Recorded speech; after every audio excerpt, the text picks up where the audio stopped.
Hey guys, Dividing by Zero here. Hope you all are having a great day so far, and welcome to the second episode of 7 Second Summary. For those of you new to the series, here's how it works. I'm going to go through every team in the Overwatch League and tell you my thoughts on the performance the past week. The catch? I can't spend more than 7 seconds on each team.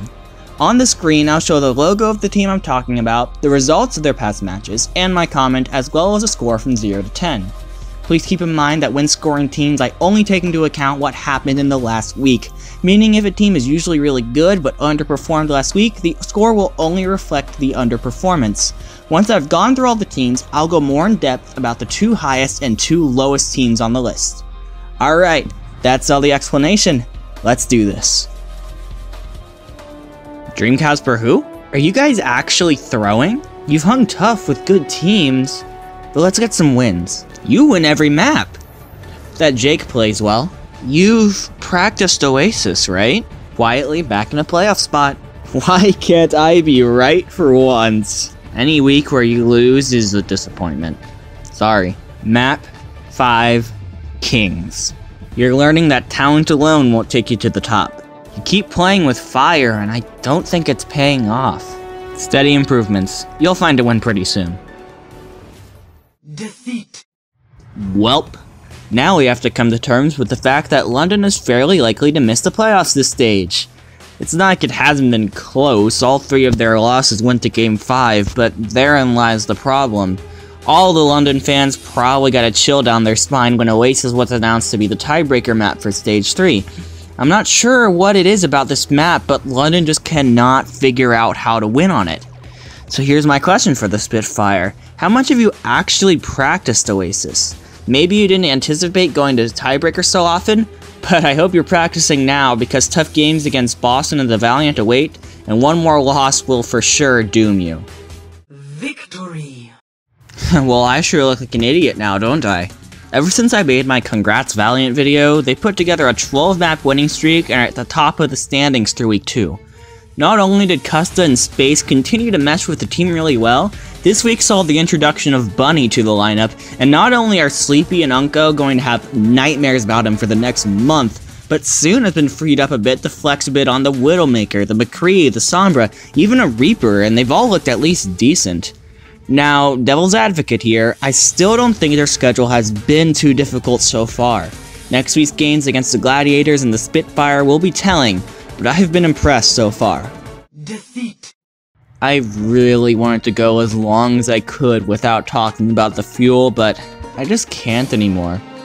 They went 0-2 this week, but they did hang tough with the Dynasty and the Valiant, so maybe they can— oh wait, time for the entire organization to implode and kick out Kai and Rascal.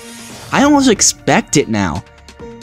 I can understand Kai's release. I feel for his situation, he's been with the team for a long time, but this team's apex success just hasn't turned into success in the Overwatch League, even with infinite chances from the management. But Rascal? Is something going on that I just don't see? Rascal is just a better player than, say, AKM. He's shown more flexibility and the ability to come through in the clutch, so why would his unwillingness to communicate with the team while playing in recent matches— oh, BS! Have you forgotten that this guy is the only player on this team that can't speak English? Of course, there's gonna be communication issues. Look, if you really think there's a problem with Rascal, try to figure it out. You paid for this player, the trading deadline is over, try to work something out, and if you really think you can't do anything, then release him at the end of the season.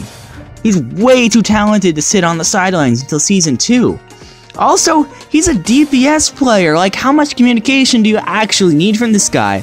Maybe if your tanks or your healers could talk a bit more— whoa, wait, oh yeah, you sent Custa over to the Valiant. I bet you're loving that trade so far. I'm gonna pop a fucking blood vessel if I keep talking about this team. What a fucking mess. Victory. So, when I said this team was fucked, I guess you could say I made a few mistakes. Oh, oh, thank you. Thank you. Yeah, I'm the first one to make that joke. Thank you so much. Like, honestly, in the past week, I've taken a huge shit on Boston and called New York the best team in the league. So what happens? You go out and hand the XL their 4th L all season. What legends. And then you almost let the Mayhem reverse sweep you. Well, that's not important. They did clutch it out in Game 5.